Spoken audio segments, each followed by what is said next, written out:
Basic approach para sa umuulan na kamukha nito.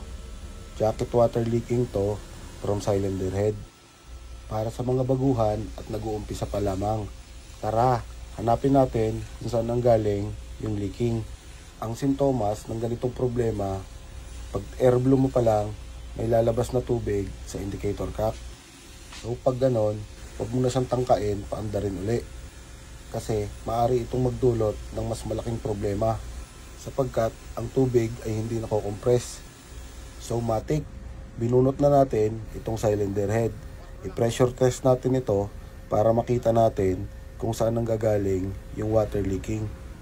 At yun na nga, as you can see, ang leaking ay nanggagaling dito sa valve seat ng intake.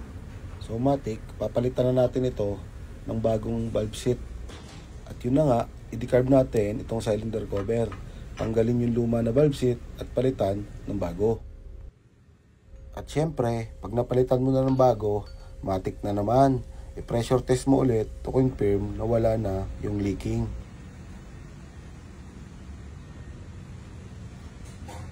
At yun na nga, confirm na rectify na natin yung pinanggalingan ng leaking. Pwede na natin itong i-box up para maibalik na sa generator.